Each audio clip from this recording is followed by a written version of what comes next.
안녕하세요. 저는 동아시아 고지도를 연구하는 역사학자 이세준입니다. 오늘은 제가 영국 런던에서 열린 학술회의에서 겪은 놀라운 이야기를 들려드리려고 합니다. 그날 저는 예상치 못한 반응과 큰 깨달음을 동시에 경험했는데요. 바로 독도 문제와 관련된 중요한 계기가 되었던 순간입니다. 초겨울의 영국 옥스퍼드. 고풍스러운 건물들이 즐비한 이곳은 수백 년간 세계 지식의 중심지로 자리해왔습니다. 찬바람이 길고 긴 회랑을 따라 불어오는 가운데 저는 옥스포드대 강당으로 향하고 있었습니다. 이날 강당에서는 동아시아 역사를 주제로 한 국제학술회의가 열리고 있었고 저는 발표자로 초청받아 참가하게 되었습니다. 강당 입구에 들어서자 특유의 무게감이 느껴졌습니다. 벽을 장식한 오래된 초상화들, 나무로 만든 커다란 강연대, 그리고 강렬한 시선을 보내는 청중들까지. 긴장을 감출 수 없었지만 마음 한편에서는 기쁨도 있었습니다. 제가 준비한 자료가 이날 발표에서 많은 이들에게 깊은 인상을 남길 것이라는 확신이 있었기 때문입니다. 회의의 주제는 동아시아 고지도를 통해 본 역사와 영토의 변화였습니다. 이날은 여러 명의 저명한 학자들이 자신들의 연구를 발표했고 점심 세션이 끝난 후 마침내 제 차례가 되었습니다. 제가 소개할 자료는 2013년 오사카 중앙도서관에서 발견된 자료였습니다. 그리고 이 지도 속에는 아주 중요한 단서가 숨어 있었습니다. 이 발표를 준비하면서도 여러 번 자료를 다시 확인했습니다. 지도 속 한자 문구는 조선의 영토로 독도를 명시하고 있었고 지도 하단에는 일본 정부의 공인 도장이 찍혀 있었습니다.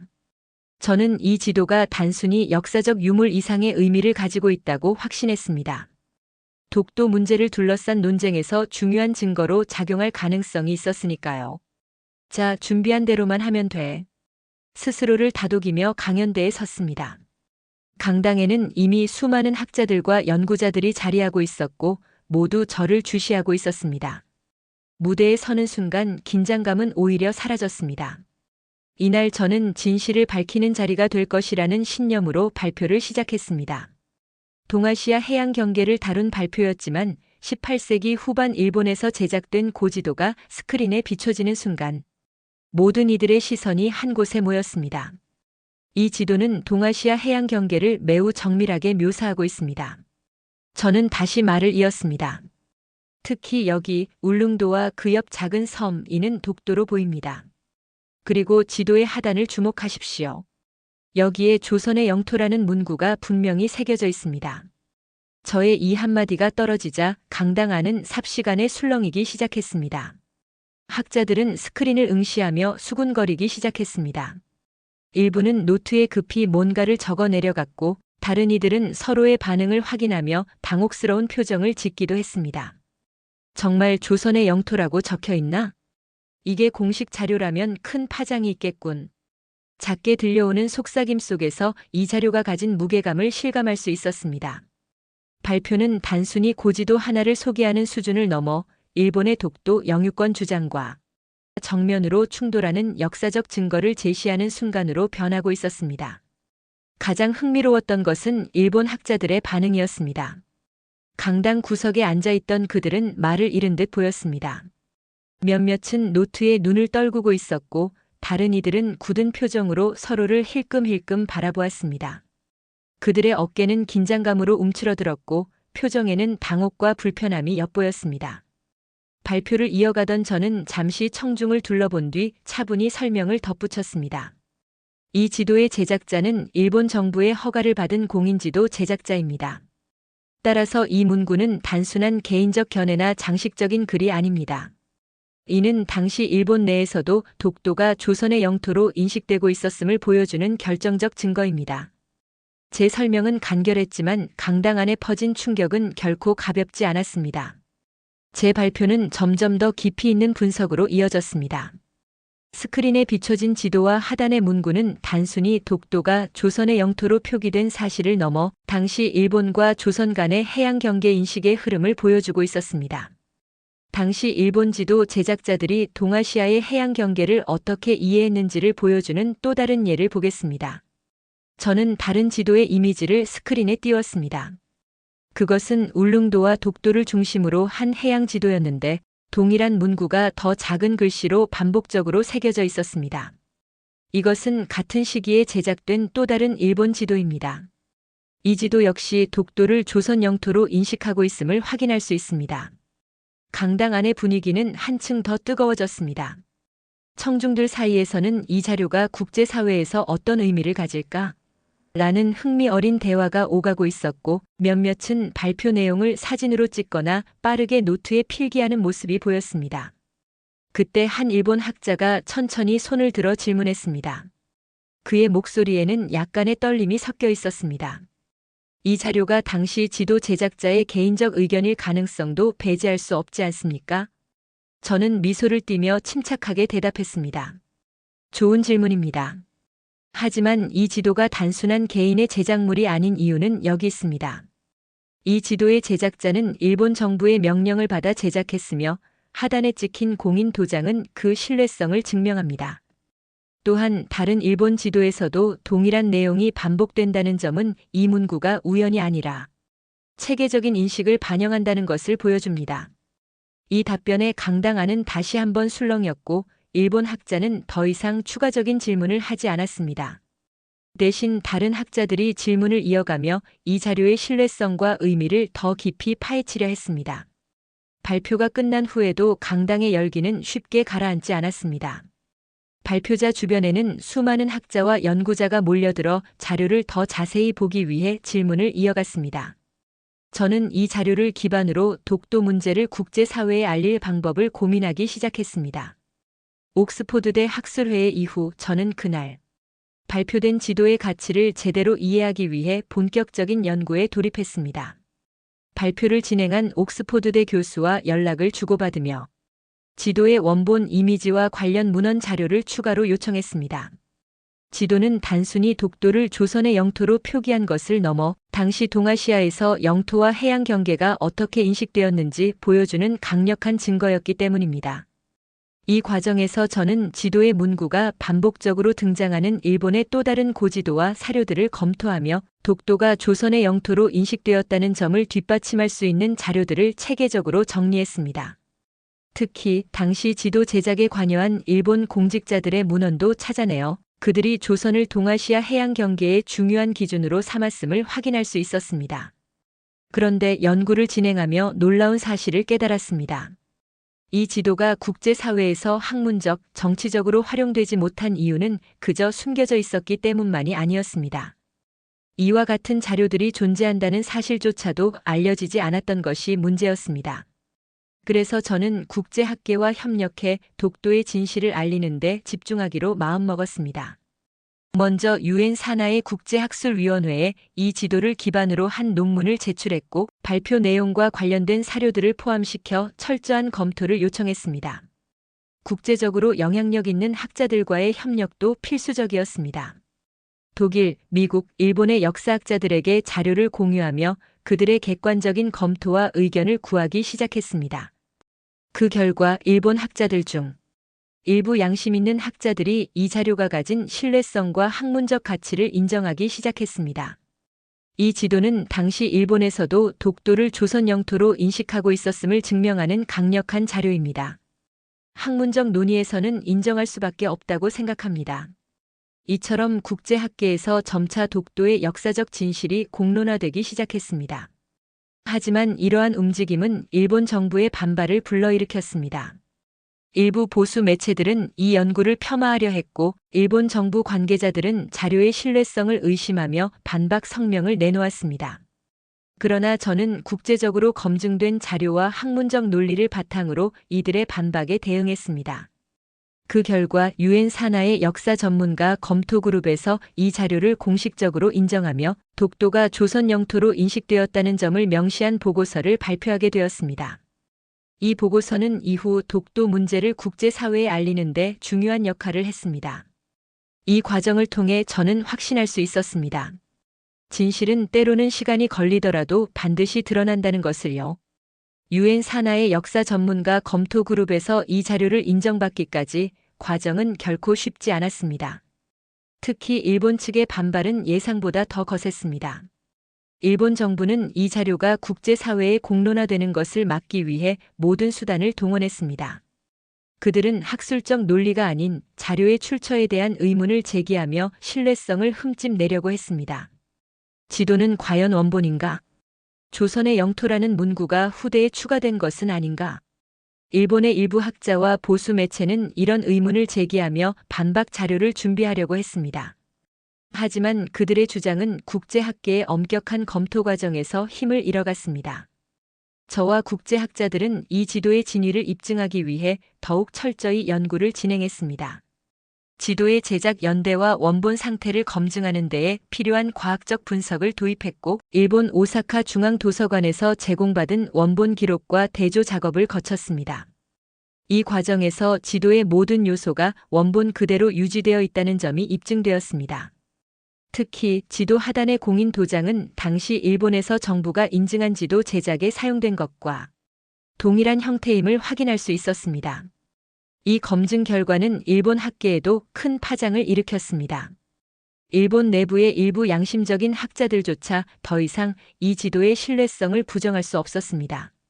한 일본 학자는 인터뷰에서 이렇게 말했습니다. 우리가 과거의 역사적 사실을 외면하는 것은 올바르지 않습니다.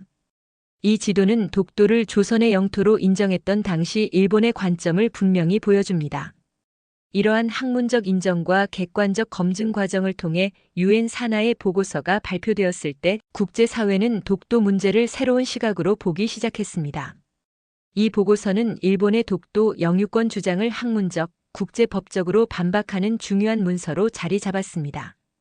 그러나 일본 정부의 정치적 반발은 여전히 거셌습니다. 국제 무대에서의 외교적 논쟁은 더욱 격화되었고, 일본은 이를 무력화하려는 전략적 시도를 계속했습니다. 저는 이 시점에서 독도 문제를 단순히 학술적 논의로 끝내는 것이 아니라 국제 여론을 통해 더 널리 알릴 필요성을 절실히 느꼈습니다.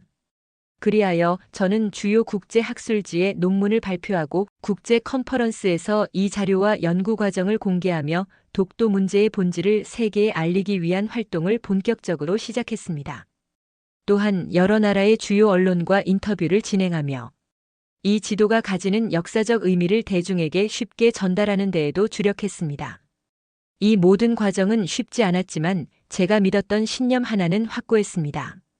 진실은 외면당할 수 있어도 결코 사라지지 않는다. 그리고 저는 그 진실을 계속해서 알릴 준비가 되어 있었습니다. 옥스포드대 학술회의 이후 저는 독도가 조선 영토로 인식되었던 증거를 더 깊이 파헤치기 위해 자료 수집을 시작했습니다. 이 과정에서 우연히 일본의 18세기 고지도 중 하나인 삼국 접양지도를 접하게 되었습니다. 이 지도는 일본의 실학자 하야시 시에이가 1785년에 제작한 것으로 당시 동아시아의 국경선을 보여주는 중요한 자료였습니다. 지도의 특징은 일본, 조선, 류큐를 색으로 구분했다는 점이었는데 조선은 황색, 일본은 녹색으로 칠해져 있었습니다. 그런데 지도 한편 동해를 따라 눈에 띄는 두 섬이 있었습니다. 바로 울릉도와 독도였죠. 지도를 처음 보았을 때 저는 이 섬들이 어떤 색으로 채색되었는지 주목했습니다. 그리고 황색으로 표시된 그 두 섬은 조선 본토와 같은 색으로 그려져 있었습니다. 이는 울릉도와 독도가 명확히 조선 영토로 인식되고 있었음을 보여주는 증거였습니다. 당시 일본 내에서도 독도와 울릉도가 조선의 영토임을 인정하고 있었다는 뜻이군요. 저는 이 지도를 면밀히 분석하기 시작했습니다. 지도의 하단에는 하야시 시에이가 직접 적은 주석이 포함되어 있었고 여기에는 당시 일본의 영토 인식이 상세히 기록되어 있었습니다. 특히 지도에 붙은 주석에서 그는 조선과 일본, 류큐 사이의 경계를 명확히 구분하면서 독도가 조선의 관할에 속한다는 점을 부정하지 않았습니다. 이는 단순히 색상의 차이가 아니라 일본 내부에서도 영토 경계가 명확히 인식되었음을 보여주는 것이었습니다. 이 지도는 학문적으로도 엄청난 가치를 지니고 있었습니다. 이후 저는 삼국 점양 지도를 중심으로 다른 일본의 고지도를 대조하며 비슷한 시기에 제작된 자료들이 동일한 내용을 담고 있음을 확인했습니다. 울릉도와 독도가 조선 영토로 표시된 사례가 반복적으로 발견된 것이죠. 이 자료는 독도 문제를 국제적으로 알리는 데 있어 강력한 증거가 되었습니다. 저는 삼국 점양 지도를 중심으로 논문을 작성해 주요 학술지에 게재했고 국제 컨퍼런스에서도 이 지도의 중요성을 알렸습니다.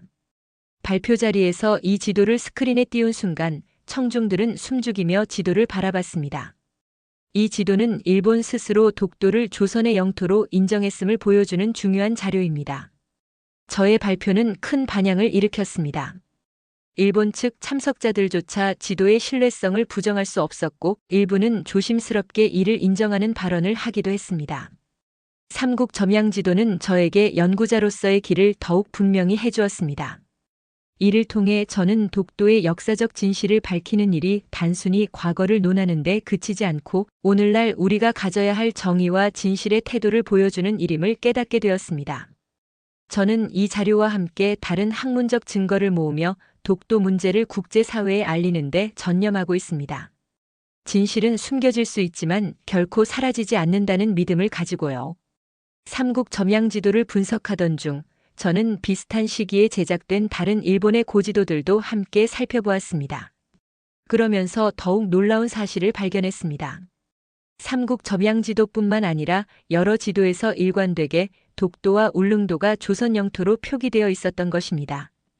특히 일본 여진오정전도 1779년은 삼국 점양 지도와 함께 당대 일본의 영토 인식을 보여주는 또 다른 중요한 자료였습니다. 이 지도는 일본 전역의 영토와 행정구역을 매우 정밀하게 묘사한 것이 특징인데 독도와 울릉도는 조선의 본토와 같은 색으로 칠해져 있었습니다. 반면 일본의 본토는 완전히 다른 색으로 구분되어 있었죠.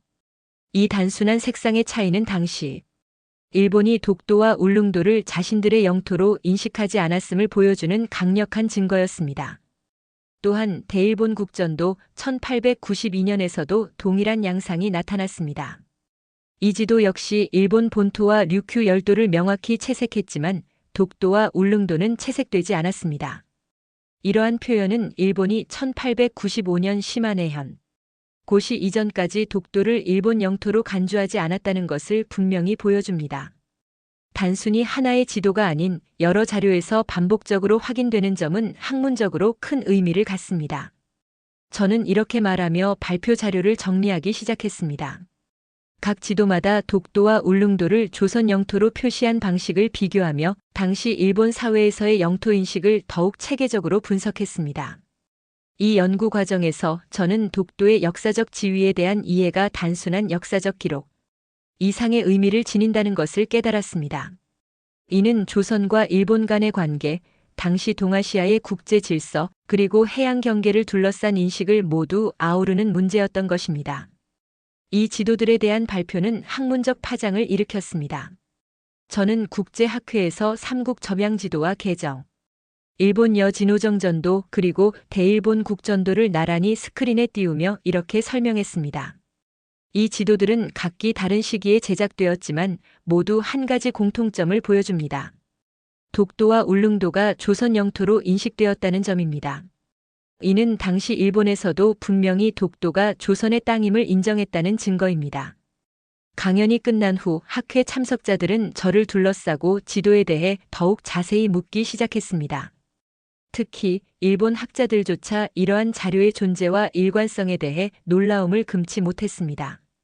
이 자료들이 이토록 명확한 줄은 몰랐습니다. 일본에서도 이 문제를 다시 검토해야 할 필요성이 있을 것 같습니다. 그들 중 일부는 저와의 공동 연구를 제안하기도 했습니다. 고지도의 발견과 분석은 독도 문제를 학문적으로 조명할 수 있는 강력한 기반이 되었습니다. 이를 통해 저는 독도의 진실을 국제사회에 알리는 작업에 더 큰 자신감을 얻었습니다. 제가 삼국 점양 지도와 여러 고지도를 연구하며 독도 문제를 학문적 기반 위에서 설명하기 시작한 지 몇 년이 흘렀습니다. 그동안 수많은 학술 회의와 국제 컨퍼런스에서 이 자료들을 발표하며 독도가 조선 영토로 인식되었던 역사적 사실을 알리는 데 매진해 왔습니다. 제 발표는 세계 각지에서 예상치 못한 반응을 이끌어냈습니다. 특히 독도의 지리적 위치와 역사를 처음 접한 서구의 학자들은 그 깊이와 명확성에 큰 관심을 보였습니다. 우리는 동아시아의 영토 문제를 이처럼 세부적으로 다룬 연구를 본 적이 없습니다. 이 지도는 독도 문제를 재조명할 중요한 기회가 될 것입니다. 또한 일본 학자들 중 일부도 제 연구에 공감하며 추가 자료를 함께 검토하는 협력자로 나서게 되었습니다. 독도는 조선 영토로 인식되었습니다. 이를 역사적 맥락에서 더 깊이 논의해야 합니다. 그들의 이러한 태도는 일본 내에서도 점차 더 많은 사람들에게 영향을 미쳤고 독도 문제를 바라보는 시각을 바꾸는 계기가 되었습니다. 물론 저항과 비판도 있었습니다. 특히 일본 정부와 일부 보수 언론은 제 연구를 폄하하려는 시도를 멈추지 않았습니다. 그러나 저는 오히려 이러한 논쟁이 독도의 진실을 알리는 데 도움이 될 수 있다고 생각했습니다. 논란이 생길수록 우리는 더 많은 사람들에게 독도의 진실을 이야기할 수 있는 기회를 얻는 것입니다.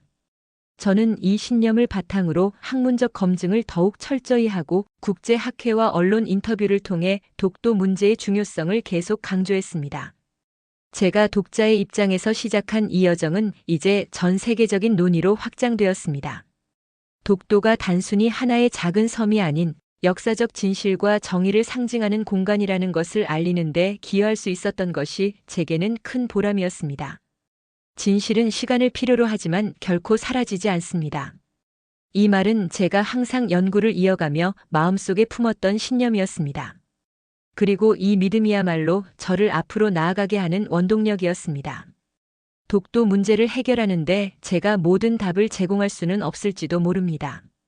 하지만 제가 남긴 기록과 자료들이 미래 세대에게 진실을 이해하는데 조금이나마 도움이 된다면 그것만으로도 충분히 가치 있는 일이라 생각합니다. 여러분도 이 이야기와 자료들을 더 널리 알리는데 동참해 주시길 바랍니다.